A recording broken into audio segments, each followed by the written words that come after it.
The long run with Joel and Christy. I'm Joel. And I'm Christy. And what are we doing today? We are making a garlic herb chicken and asparagus. Does that go with Cheetos? Alright, let's get started. Okay, so the first step to making the garlic herb and chicken recipe is just to prep the ingredients that you need for that. Now, our son hates asparagus, so we made some red potatoes for him. And I also wanted some broccoli too. So I've already prepped that stuff. And basically I just, chopped those. This was frozen broccoli. And I just put avocado oil on it, salt, black pepper, and garlic powder on this and mixed it around. And avocado oil. And just various spices. I wanted that to be just a little hotter, so I put some chili powder and stuff. I usually use Montreal seasoning, but I didn't have it ready, so I just used some random spices from the cabinet, which is always fun too. And it's gonna go in the oven for 20 minutes. I'm gonna take it out, stir the broccoli around, put it back in and cook it for another 15 minutes. So at 35 minutes, it probably will be done and we'll check it then. Okay, but before I put that in there, I want to make sure that I have all this prepped because I want to cook this while the potatoes and broccoli is cooking too, so they'll all be done at the same time. Now you're probably wondering why I don't have a cutting board out for my asparagus. I don't cut it. Saw this a long time ago, works just fine. Hope I'm in the shot. Okay? So you can grab a couple of them at a time. And it's basically breaking at the best place.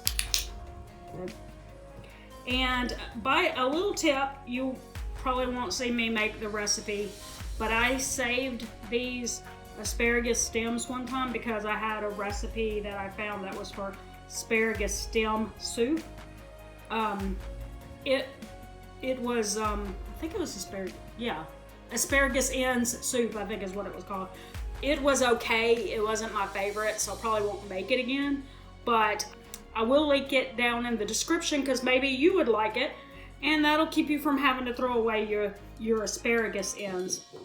I'll probably keep looking for some other recipe because it wasn't my favorite. It was okay, but I prefer the broccoli stem soup, This is a one pan dish, so our asparagus will go into the skillet with the chicken. So, the only other thing that I need to prep, besides, it calls for 3 or 4 chicken breasts. We decided that we were just going to do 2 and cut them into 4 because Joel and I don't usually eat a whole entire chicken breast in one meal. So we usually do that, and then if our son wants to eat the whole one, which sometimes he does, then he can do that. But so I've got to slice those into halves, and also I've got to mince some garlic. And other than that, I think that's pretty much all the ingredients that I need to prep ahead of time. Okay, so this is my first time trying out one of our new pots. Well, actually I used one of the skillets for my breakfast this morning, but this is the first time I'm using any this sized pot one. Anyway, so here we go. I'm gonna put some butter in there, and I need to turn on the eye or it's never gonna melt. Okay, that's 2 tablespoons of butter that I put in the pot. You want a large pan or skillet because when we put the chicken in there, then we're gonna have to put asparagus in with it, so you need as big a one as you can get. It goes like a lot of steps and you're working with medium-high heat. So you want to make sure that you have all your ingredients ready so that you don't burn anything. Oh, and just a note, I think that when we packed the chicken that I got out, I was supposed to write 1 pound on it, but I wrote X1, which means there was actually not just 2 pieces that I got out of the freezer. I actually got 1 pound and then another piece. So it's actually 3 pieces of chicken that I've got cut. So I'm just gonna do the 3 halves or 6 halves. I'm doing the 6 halves. Anyway. Okay, so the first thing we're gonna do is we're gonna put our garlic into the skillet. And then we're going to take, it's going to be 1/2 teaspoon of basil. I'm thinking dried basil. I'm pretty sure that's about the right amount. So I'm just going to put that in. And I'm going to go 1/2 teaspoon of oregano. 1/2 teaspoon of thyme. And 1/2 teaspoon of onion powder. And we're gonna work that for about a minute until our garlic smells fragrant. This is the spoon that came in our package with our skillet and pot. Came a little dented. And that really disturbs me using metal on it.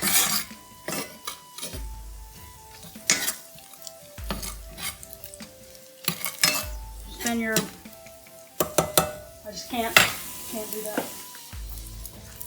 Spend your whole life hearing don't use metal on skillets. Anyway. Alright, and now this is where we're going to reduce the heat to a medium. And we're going to add the chicken.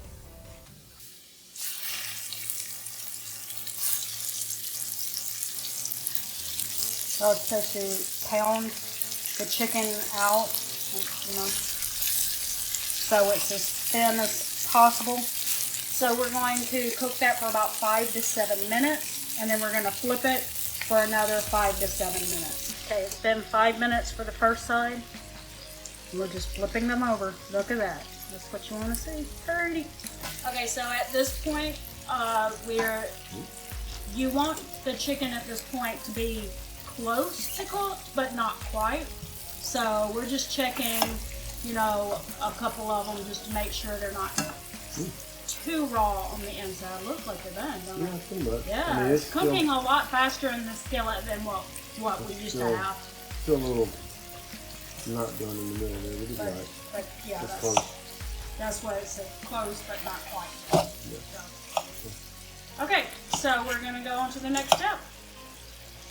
Okay, so at this, we want to move all the chicken over to one side.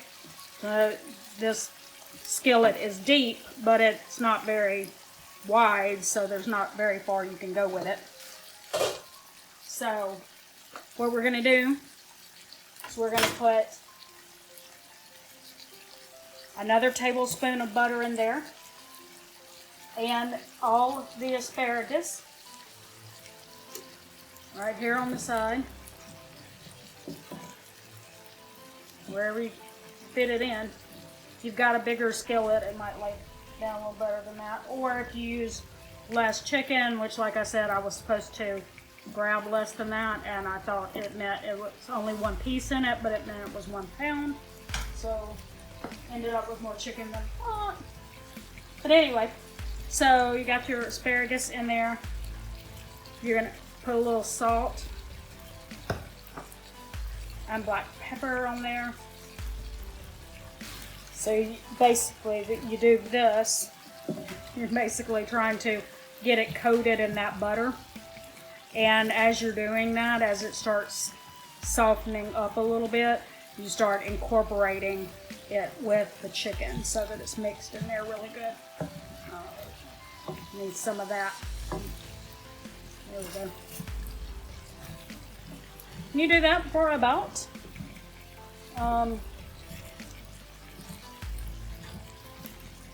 4 to 6 minutes. Like I said, you just keep working it down. If you get to the point where you've got it pretty well tender and stuff, then you can put the lid back on it again for a few minutes. Okay, so it's been 6 minutes, and we're just going to check the asparagus, make sure it's tender. Yep, looks done to me. So that is the complete dish. All right, and here is the finished product, and Joel was all fancy with the way he laid the asparagus on the chicken. Mm-hmm. Master chef there. Mm-hmm. It's only missing the Cheetos. Sorry. All right, so don't forget to like, subscribe, hit that bell for updates from us.